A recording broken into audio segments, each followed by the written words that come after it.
আল্লাহ তাআলা বলেন, আমার মুমিন বান্দা মিথ্যাবাদী নাফরমান পাপীদেরকে অল্প কিছুক্ষণের জন্য দুনিয়াটা একটু দাও। আল্লাহ বলছে দাও, ওরে দাও তো, আরে এত কথা বলো না তো, দাও তো ওরে দুনিয়া। 50 বছর দাও, খাক। 60 বছরের জন্য দুনিয়া দাও ওকে, এই নাফরমানকে দাও দুনিয়া। আল্লাহ বলেন কিন্তু মনে রেখো মুমিন, বেশির থেকে বেশি 50 বছর, 60 বছর, 70 বছর ও নাফরমানি সত্ত্বেও দুনিয়া ভোগ করবে। কিন্তু আমি আল্লাহ বললাম, যেদিন চোখ বন্ধ হবে, কবর থেকে নিয়ে অনন্তকাল পর্যন্ত আর কোনদিন আমি বেঈমানকে এক ঢোক পানিও আর দেব না, এক লোকমা খাবারও আর দেব আর কোনদিন, আর কোনদিন। ইন্না লাদাইনা আনকালাম ওয়া জাহিমা। আল্লাহ তাআলা বলেন অবিশ্বাসী নাফরমানদের জন্য আমি আল্লাহ তাআলার কাছে নির্ধারণ আছে আগুনের শিকল, জাহান্নামের প্রজ্বলিত আগুন। পরে দাও দুনিয়া। এজন্য প্রিয় ভাই, বাবা, রাত গভীরে কমপক্ষে এটা ভাই, নওজোয়ান ভাই, তোমরা অনেক কষ্ট করছো, মাশাআল্লাহ। এই ভালোবাসার কোনো শব্দ দিয়ে বোঝানো যাবে না, আমি নিজেও বুঝি না। এটা মালিকের পক্ষ থেকে এটা পরীক্ষা।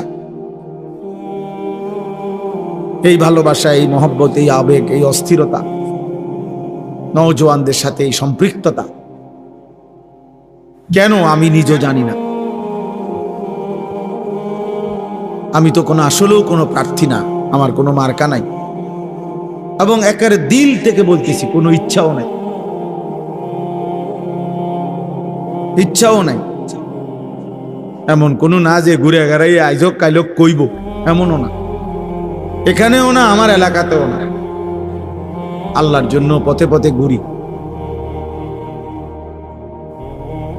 আখিরাতের আশায় ঘুরি।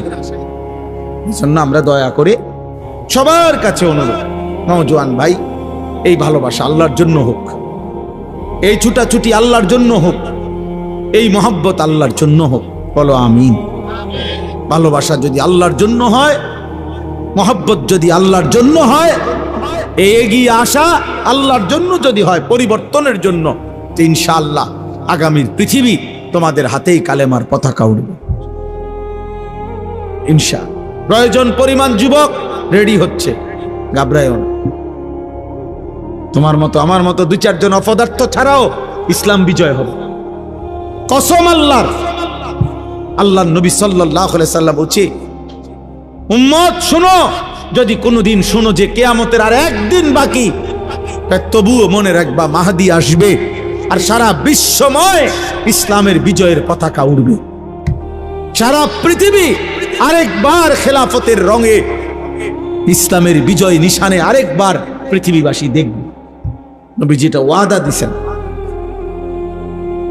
এজন্য যুবক ভাই আমার, এই একটা লাইন কথা মনে রাখো, মক্কার জমিনে যেদিন আল্লাহর নবী সাল্লাল্লাহু আলাইহি সাল্লাম কালেমার দাওয়াত শুরু করছিলেন, সেদিন কিন্তু তিনি প্রত্যেকের কাছেই কালেমার দাওয়াত দিছেন, সমান গুরুত্ব দিয়েই দিছেন, কলিজার সবটুকু দিয়ে তিনি প্রত্যেকের কাছেই দাওয়াত দিছেন।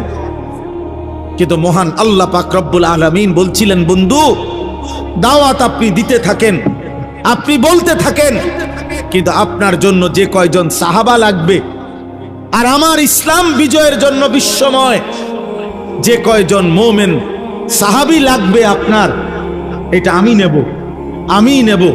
লাগবে যে কয়জন আমি নেব, যাদেরকে আমি চাই নেব, যাদেরকে আমি চাই নেব না। আপনি বলতে থাকেন। এজন্য খুদার কসম, নবীজি আবু জেহেলকেও কালেমার দাওয়াত দিছে, আবু বকরকেও দাওয়াত দিছে, আবু লাহাবকেও দাওয়াত দিছে, ওমরকেও দাওয়াত দিছে। আসমানওয়ালা রব আরশ আজিমের মালিক আল্লাহ বলছে, বন্ধু আবু বকরকে আমি নিলাম, আবু জেহেলকে আমি নিলাম না, ওমরকে আমি নিলাম, আবু লাহাবকে আমি নিলাম না, ওসমানকে আমি নিলাম, উতবাকে আমি নিলাম না, আলীকে আমি নিলাম, শাইবাকে আমি নিলাম না। অথচ আল্লাহর কসম, এরা যেই বংশের সাহাবী, ওরাও একই বংশের বেঈমান। আবু জেহেলও কুরাইশ, আবু বকরও কুরাইশ, আবু লাহাবও কুরাইশ, ওমরও কুরাইশ। আল্লাহ যদি বলে ওয়ালা তাকুনু কাল্লাযীনা নাসুল্লাহ ফাআনসাহুম আনফুসাহুম, কোরআনে আল্লাহ বলছে বান্দা আমারে এই পরিমাণ ভুলে যেও না। বেশি দিন আমাকে ভুলে গেলে আমি আল্লাহ বললাম একদিন আমি তোমাকে তোমার পরিচয় ভুলিয়ে দেব, আত্মভোলা করে দেব, আর কোনোদিন তোমার মনে পড়বে না তুমি মুসলমান। তোমার মৃত্যু হবে, তোমার কবর হবে, তোমার আখিরাত হবে, আমি ভুলিয়ে দেব। ফাআনসাহুম আনফুসাহুম, আমি তোমার পরিচয় তোমারে ভুলিয়ে দেব। আত্মভোলা, আত্মবিস্মৃত হয়ে যাবা। নিজের বংশ, নিজের ইজ্জত, তোমাদের অগণিত ছেলে যাদের মাথায় মুশরিকের চুল, বেঈমানের চুল, তোমাদের একজনেরও তোমাদের বাবার কথা মনে নাই। তোমার বাবা এমন ছিল না, তোমার বংশ এমন কারো চুল নাই। বিগত 100 বছরে তোমার ফ্যামিলির কেউ এমন চুল রাখে নাই। তুমি কোন বেঈমানের মতো চুল রাখছো? মানে তুমি এই প্রথম তোমার বংশ থেকে, তোমার ধর্ম থেকে তুমি নিজেকে সম্পর্ক বিচ্ছিন্ন করে দিলা। এর পরের জেনারেশন যদি তোমার হাতে তৈরি হয়, তোমার আমার সন্তান, আমি আমার বাবার সন্তান, আমার বাবা টুপি মাথায় দিছেন, আমিও আজও টুপি মাথায় দেই। আমার বাবা দাড়ি রাখছেন, আমি আজও দাড়ি রাখি। আমার বাবা মৃত্যু পর্যন্ত পাঞ্জাবি পরছেন, আমি আজও পাঞ্জাবি পরি। আমার বাবা মৃত্যু পর্যন্ত লুঙ্গি পরছেন, আমি আজও লুঙ্গি পরি। তাহলে আমি আমার বাবার অনুসরণ, আমি আমার রাসূলুল্লাহ সাল্লাল্লাহু আলাইহি সাল্লাম, আমার রাসূলের সাহাবাদের অনুসরণের উপরে চলার চেষ্টা করছি। কিন্তু তুমি তো তোমার আল্লাহ, তোমার রাসূল, সাহাবা, আউলিয়া, উলামা, এমনকি তোমার আপন বাবা এবং পূর্বপুরুষের থেকেও সম্পর্ক বিচ্ছিন্ন করে চুলে, চেহারায়, লেবাসে, পোশাকে, চাল চলন, চিন্তা, হাসি, মজাক, কথাবার্তা সবকিছুতে নিজেকে বিচ্ছিন্ন, আলাদা করে দিলা। কি বুঝাইতে চাচ্ছ তুমি? মুসলমান না বেঈমান? কি বুঝাইতে চাও? কি বলতে চাচ্ছ তুমি? তোমার মতো বেডই না হইলে ইসলাম টিকবে না, না? কি মনে করছো আব্বা? তোমাদের মতো বেনামাজি ছাড়া ইসলাম টিকবে না? আল্লাহ বলছে বন্ধু আমি আবু বকরকে নিলাম, আবু জেহেলকে নিলাম। যেন আল্লাহ আবু জেহেলকে বলছে বেঈমান তোকে ছাড়াও আমার ইমানের বিজয় হবে, আমার ইসলাম বিজয় হবে, আমার কালেমার বিজয় হবে। তাহলে দোস্ত, মালিক যদি ইসলামের জন্য, দ্বীনের জন্য, ইমানের জন্য আল্লাহ যাকে নেওয়ার তাকে তো নিবেনি। যদি তোমারে না নেয়, তুমি যদি মাহদী না চিনো, তুমি যদি দাজ্জালের হাত থেকে ইমান বাঁচাইতে না পারো, আগামী দিনে যদি আল্লাহ তাআলা তোমাকে দ্বীনের জন্য না নেয়, কেমনে নিবে? 365 দিনে, খোদার 1 বছরে তুমি কোনো দিন ফজরের নামাজ পড়লা না, মহান মালিক তোমারে কেন তার দ্বীনের জন্য নিবে? সারা রাত যার কাটে মোবাইলের নারী ছবি দেখে, তোমারে আল্লাহ তার কালেমার বিজয়ের জন্য কেন নিবে? বছরের পর বছর যায় যার হারাম রোজগারে, তারে আল্লাহ তাআলা জান্নাতের জন্য কেন নিবে? আল্লাহর জান্নাতের লোকের কি ঘাটতি পড়ে গেছে? অভাব পড়ে গেছে? তাহলে এই জন্য বেশি গুরুত্বপূর্ণ এটা, এ কথা বুঝা যে আমাকে আল্লাহ তাআলা দ্বীনের উপরে রাখবে কিনা। হ্যাঁ, এটা যদি না হয়, আল্লাহ যদি পছন্দ না করে, একদিন ভোর হলে শুনবা বাপ তিনও বিজয়ের পতাকা উঠছে। একদিন শুনবে মান হেরে গেছে। ইনশাআল্লাহ, ইনশাআল্লাহ, ইনশাআল্লাহ। ইমামে মাহদী ফজরের নামাজ পড়ে ঈসা আলাইহিস সালাম সহ দাজ্জালের বাহিনী আর ইহুদির বাহিনীর বিরুদ্ধে ফজরের নামাজের মুসল্লিদেরকে নিয়ে রওনা হবেন। কসম খোদার, এটাই কিতাবের ভবিষ্যৎবাণী যে ফজরের নামাজ পড়ে তিনি রওনা হবেন, আসরের ওয়াক্তেই মসজিদে আকসা সহ আল্লাহর দ্বীন বিজয় করে ফেলবেন। হ্যাঁ হ্যাঁ, ইমানের বিজয় হবে, ইসলামের বিজয় হবে, আল্লাহর কালেমাই থাকবে, তুমি থাকতা না। চরিত্রহীন থাকবে না, লম্পট থাকবে না, নারী লোভী থাকবে না, জিনাকার ব্যভিচারী থাকবে না, অসৎ জুয়ারি থাকবে না, মদখোর আর নেশাখোর আর গাঁজাখোর থাকবে না। তোমার নাম পৃথিবীতে থাকবে না। কোন নাফরমানের নাম থাকে না রে বাপ। ফেরাউনের নাম আজ পৃথিবীর কোন কুত্তার নামও নাই। পৃথিবীতে কোন কুত্তার নাম ফেরাউন কেউ রাখে না। পৃথিবীর কোন কুত্তার নাম কেউ নমরুদ রাখে না। পৃথিবীর কোন কুত্তার নাম কেউ আবু জাহেল রাখে না। পৃথিবীর কোন কুত্তার নাম কেউ আবু লাহাব রাখে না। অথচ ইউরোপে, উন্নত বিশ্বে তারা কুকুরের নাম রাখে, কারণ কুকুর ফালে, তারা নাম ধরে ডাক দেয় কুকুরে, টম, জেরি, গুলো নাম ধরে। বেঈমানের নাম থাকে না, নাফরমানের নাম থাকে না। তুমি নষ্ট হইও না বাপ, তুমি ভুল করছো, তুমি ভুল করছো। এই চুল তোমার ইজ্জত দিবে না, এই চুল তোমার অপমান করে। তোমাদের যাদের মুশরিকের মতো চুল, এটা তোমার অপমান করে। বেঈমান তোমাদেরকে নিয়ে হাসে ওইখান থেকে বৈশা, ওরা হাসে, দেখো ওর নাকি আল্লাহ বলে রব, ওর নবীর নাম নাকি মুহাম্মদ সাল্লাল্লাহু আলাইহি সাল্লাম, ওর ধর্মের নাম নাকি ইসলাম, ওর কিতাবের নাম নাকি কোরআন, ও নিজে বলে নাকি ও মুসলমান। অথচ এই পর্যন্ত 3 বছরে ওরে কত যতটি ডিজাইন দিলাম চুলের, ও সবটি গ্রহণ করলো। ওরে যা দেই ওই তাই নেয়।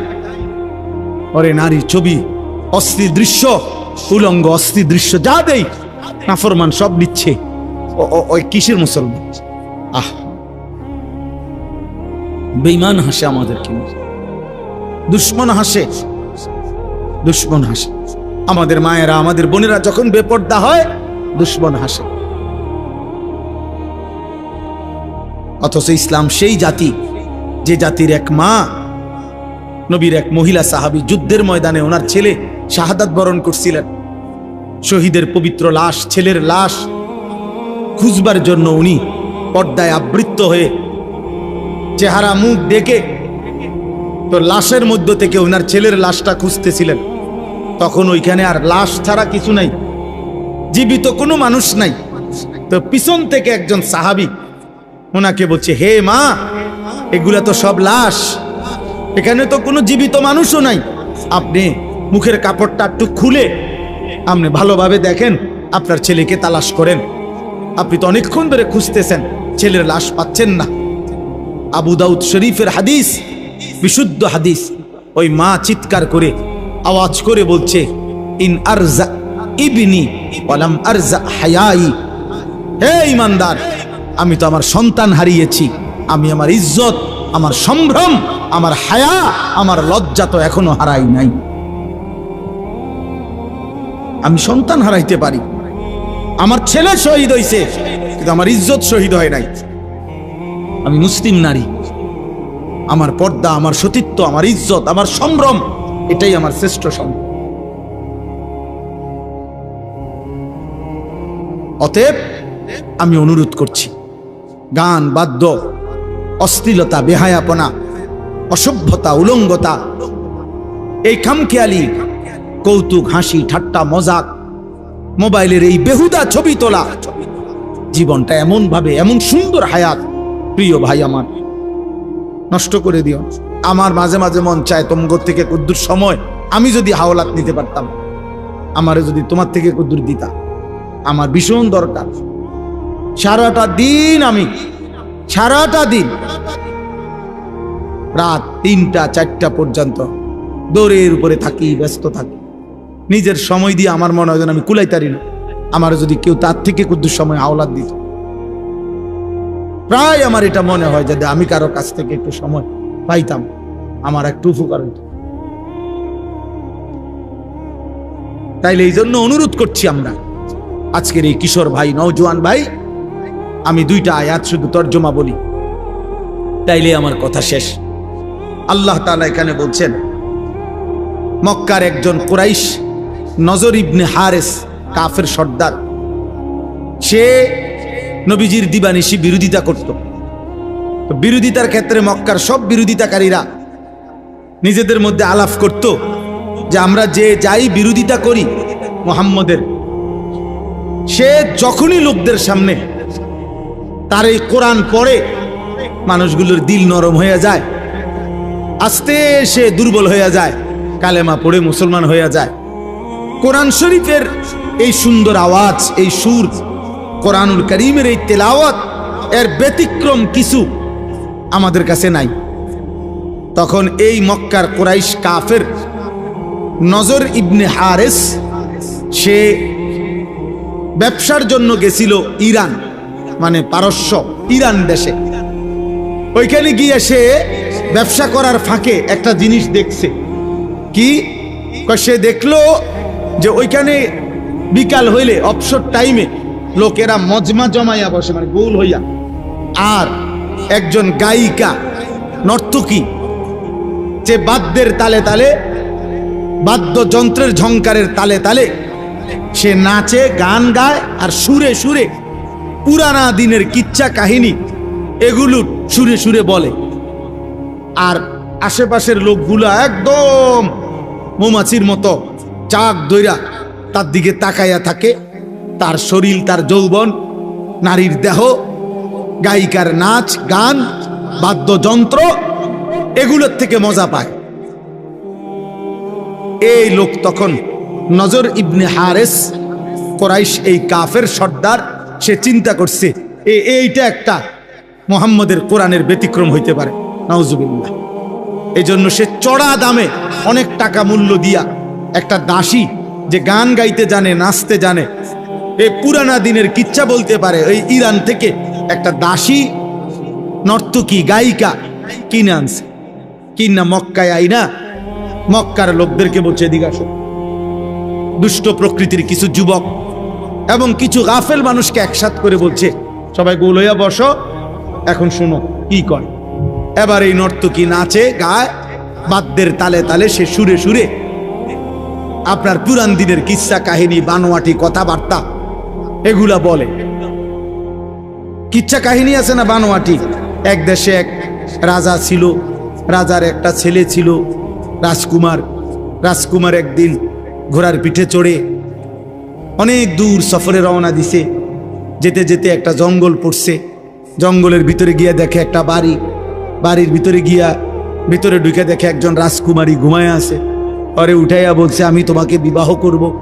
রাজকুমারী বলছে, এমনে পারবা না, ওইখানে একটা পুকুর আছে, পুকুরের মধ্যে এক ডুব দিয়া তুমি নিচে গেলে একটা কৌটা পাইবা।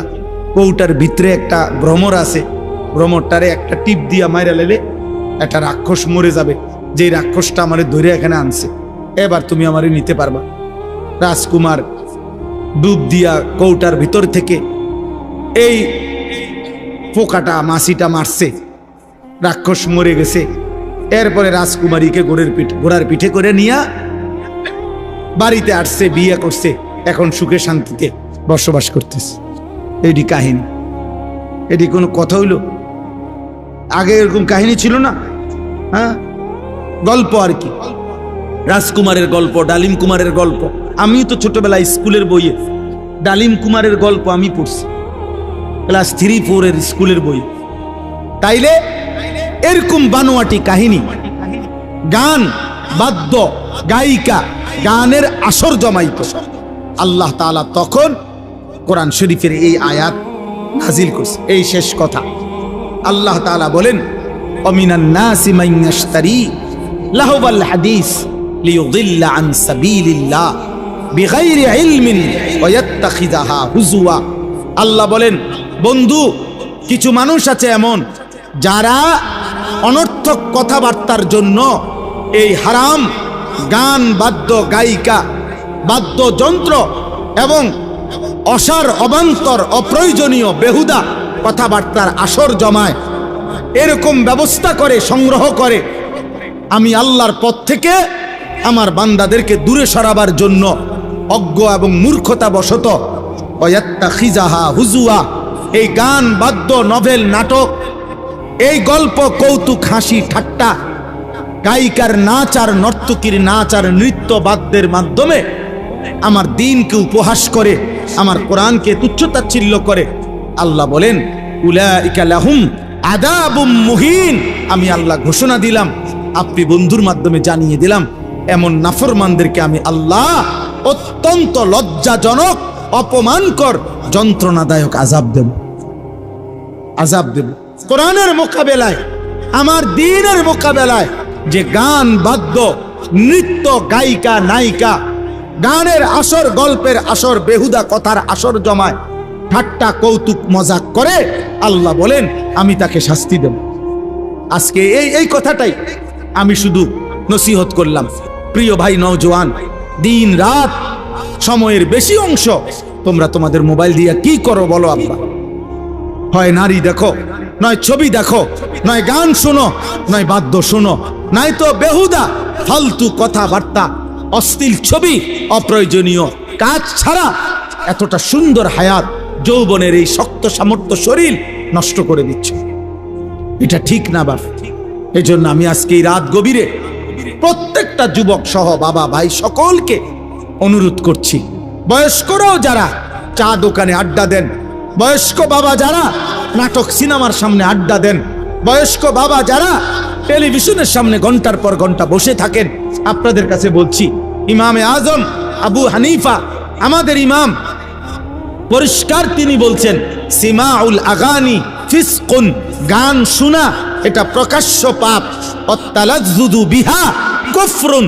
ইমামে আজম আবু হানিফা বলেন, গান শুনে যদি কেউ মজা পায়, স্বাদ পায়, আহ আহ করে উঠছে, অথবা এরকম তাল মারছে, অথবা পায়ের তাল ঝুমকুরের সাথে বাদ্যের সাথে গানের তালে যদি সে ডোলে মজা পায়, নড়াচড়া করে, স্বাদ পায়, আহ করে, আওয়াজ করে, ইমামে আজম আবু হানিফা বলেন এরকম স্বাদ এবং মজা পাওয়া কুফরি, কুফরি, কুফরি।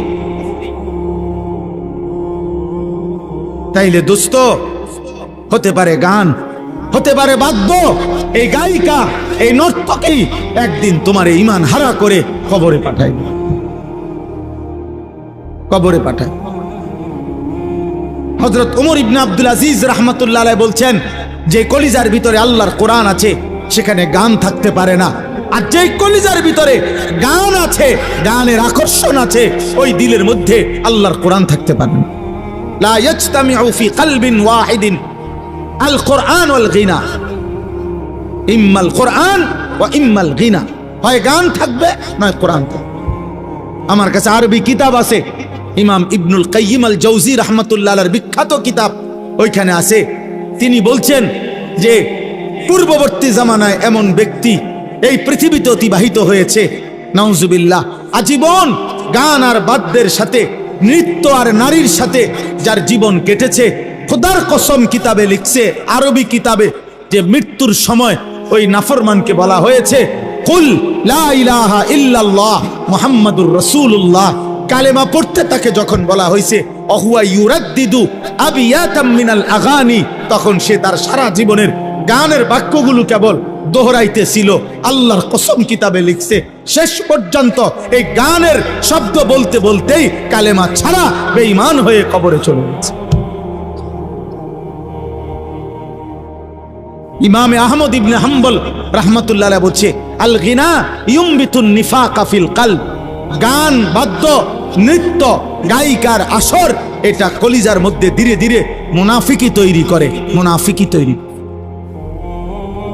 এজন্য নওজোয়ান ভাই, এমন হায়াত নষ্ট করো না, এমন রাত শেষ করো না, এমন জীবন নষ্ট করো না। আরেকবার দুনিয়ায় আসবা না আব্বা, আর কোনো দিন না। আল্লাহ তাআলা আমাদের প্রত্যেককে এই গান বাদ্য, এই বেহুদা কথার থেকে, অশ্লীল বেহুদা গল্পের কৌতুকের আসর, ফালতু কথার আসর, এখান থেকে বাঁচার তৌফিক দান করে। কোরআনে আছে, আল্লাহ বলছে, আফামিন হাযাল হাদীসি তাজাবুন ওয়া তাদহাকুনা ওয়া লা তাবকুন ওয়া আনতুম সামিদুন।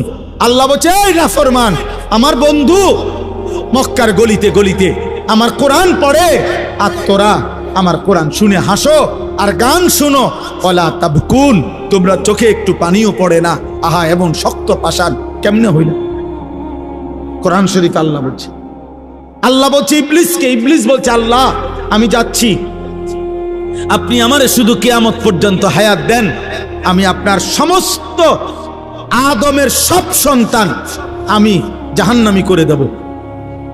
নাউজুবিল্লাহ। কোরআনে আছে, আল্লাহ তখন বলছে, বেঈমান যা, তুই তোর দল বল সৈন্য সামন্ত নিয়া আমার বান্দার বিরুদ্ধে লাগিস। সেখানে আছে ওয়াস্তাফজিজ মান ইসতাতা'তা মিনহুম বিসাউতিক, বলছে তোর কণ্ঠ দিয়া, তোর সুর দিয়া, তোর আওয়াজ দিয়ে তুই ইবলিস, তুই পারলে আমার বান্দাদেরকে আমার পথ থেকে দূরে সরায় দিস। তবে মনে রাখিস আমার খাঁটি বান্দা হাজার চেষ্টা করলেও তোর পথে যাবেন। তার মানে সমস্ত তাফসিরের মধ্যে আছে শয়তানের সুর, শয়তানের আওয়াজ, শয়তানের কণ্ঠ আল গিনা, গান। প্রতিটা গান, প্রতিটা বাদ্য, নারীর প্রতিটা নাচ, গানের সুর, গানের ঝংকার, বাদ্যযন্ত্রের আওয়াজ, এটা আল্লাহর কসম, এটা সাউতুশ শয়তান, এটা শয়তানের আওয়াজ, শয়তানের আওয়াজ, শয়তানের আওয়াজ, যার দ্বারা সে মানুষকে আল্লাহর পথ থেকে জাহান্নামের পথে নিয়ে যায়। অতএব প্রিয় ভাই আমার, বাপ আমার, বন্ধু আমার, আজকের এই রাত গভীরে যে কয়জনই শেষ পর্যন্ত শুনলেন, অনেক কষ্ট করছে ছেলেরা, বাবারা, বয়স্করা, অনেক মুরব্বী বয়স্ক মানুষ, আমি আপনাদের সবাইকে মহব্বত করি। আপনাদের এই ভালোবাসার কৃতজ্ঞতার আদায় করার কোনো শব্দ আমার কাছে নাই। আজ বছরের পর বছর আলহামদুলিল্লাহ বারবার আপনাদের কাছে আসার সুযোগ হয়েছে। আল্লাহ তাআলা আপনাদের প্রত্যেককে ঈমান আমলের জীবন দান করেন। আল্লাহ তাআলা প্রতিটা যুবক ভাই, প্রিয় ভাই, তুমি নষ্ট হইও না। এই পৃথিবীতে চরিত্রহীনকে কেউ মনে রাখে না রে বাপ। কোন দুষ্ট চরিত্রহীনকে মানুষ মানুষ হিসাবে ডাকে না, ওই মন্দ নামে ডাকে। সুদখোরকে কেউ নাম ধরে ডাকে না রে বাপ, বলে সে একটা সুদখোর। মদখোর আর নেশাখোরকে মানুষ নেশাখোরই বলে। তোমার নাম আর ভুলে যায়, তোমার নাম নিশানাও ভুলে যাবে। পৃথিবী তোমার নাম নিবে না, বরং তোমার ওই অসৎ চরিত্রের নামে তোমারে ডাকবে। হয় বলবে নেশাখোর, নয় বলবে গাঁজাখোর, নয় বলবে ফুট্টাখোর, নয় বলবে বাবাখোর, নয় বলবে ডাইলখোর, নয় বলবে সুদখোর, নয় বলবে কিস্তিখোর, নয় বলবে হারামখোর। একটা না একটা বলবে, সামনে বলতে পারুক বা পিছনে বলবে। সাহসে না কুলাইলে সামনে বললো না আর কি, কিন্তু পিছনে হলেও বলবে। মন্দ লোককে কেউ উত্তম নামে ডাকে না, অসৎ চরিত্রবানকে কেউ উত্তম নামে ডাকে না। আল্লাহ আমাদের প্রত্যেকটা ছেলে, প্রত্যেকটা সন্তানকে হেফাজত করেন। আল্লাহ তাআলা কবুল করে নেন এই শাহেদা গোপ দারুল উলুম মুঈনুল ইসলাম মাদ্রাসা এতিমখানা আজ 66তম মাহফিল। আল্লাহু আকবার। 66 বছর ধরে যে মাদ্রাসা তার আপন গতিতে এগিয়ে যাচ্ছে, আল্লাহ তাআলা যেন ইসরাফিলের ফু পর্যন্ত এই মাদ্রাসা কায়েম করে দেয়। মালিক চাইলে হবে না? 66 বছর যে মালিক টিকায় রাখছেন, 66 বছরও তো সে মালিক টিকাইতে পারেন। ইনশাআল্লাহ, ইনশাআল্লাহ, ইনশাআল্লাহ। আমাদের শ্রদ্ধেয় জনাব কেনু মাস্টার সাহেব, উনি আমারও মহব্বত করতেন, সামনে আসতেন, বসতেন, কথা বলতেন। আল্লাহ তাআলা ওনার কবরকে নূরে নূরে নূরান্বিত করে দেন। আল্লাহ আপনি আমাদের সবাইকে মাফ করে দেন। প্রিয় ভাই, প্রিয় নওজোয়ান, আমি বাস্তবিক অর্থে কারো কোনো ধাক্কাধাক্কি আমার মূল মাকসাদ না। আমরা সবগুলো ছেলে, তোমরা নওজোয়ান, এটা আমার একটা ছোট্ট ফিকির। চেষ্টা করি নিয়মিত যে কিশোর নওজোয়ান মুসলমানের ফিরবে। হয়তো আমরা একদিন থাকবো না, কিন্তু ইনশাআল্লাহ আমাদের বর্তমান নওজোয়ান, এখন যাদের বয়স 16 বছর, 18 বছর, 20 বছর, আমাদের দিলের একটা হিসাব আর কি, মনের একটা চাহাত, মনের একটা বুঝাপড়া, যে আমার মনে হয় আর কি আগামী দিন ইনশাআল্লাহ এদের মাঝ থেকেই ইমানদার যুবক মাহাদির পক্ষে লড়বে ইনশাআল্লাহ। এটা আমার দিল বলে, আমার দিল বলে। আমি এটার কোনো দলিল দিচ্ছি না, আমি এমনি বলছি, আমার ব্যক্তিগত আবেগ, আমার মনে হয়। নাই তো আলহামদুলিল্লাহ চতুর্দিকে আমরা এটা দেখি।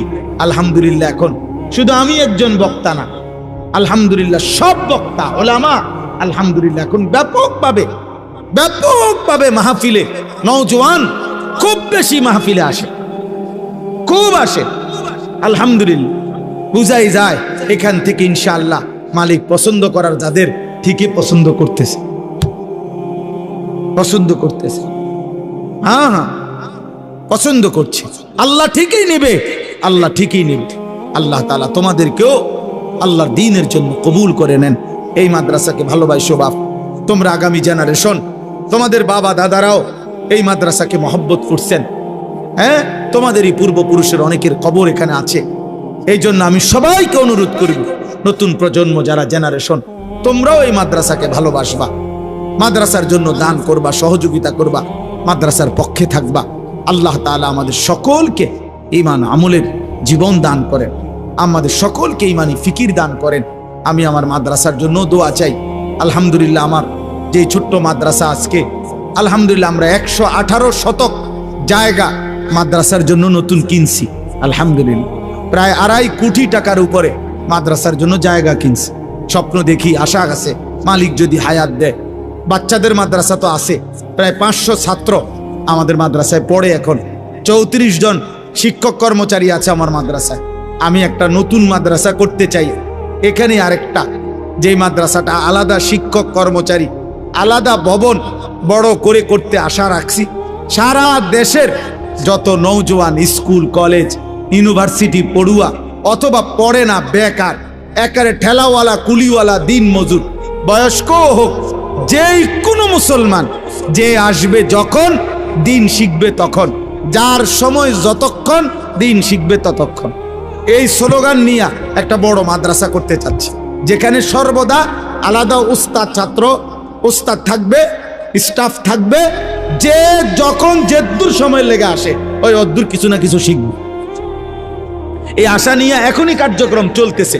আলহামদুলিল্লাহ আজকেও সকাল থেকে শুরু হয়েছে আমাদের মাদ্রাসায় কিশোর যুবকদের জন্য কোর্স। প্রতি বন্ধের পরে 3 মাস পর পর আমরা এটা চালু করছি। গত আগস্টে একবার করছি, আজকেও প্রায় 130-35 জনের মতো ছাত্র, সব জেনারেল ছাত্র, ওযু, নামাজ, সূরা, কেরাত, দোয়া, কালাম আলহামদুলিল্লাহ শেখার জন্য আমাদের মাদ্রাসায় কোর্স চলতেছে 3 দিনের। এভাবে 3 মাস পর পর আমরা এটা করি। আশা আছে সামনে সারা বছরের জন্য দীর্ঘমেয়াদী কাজ করার।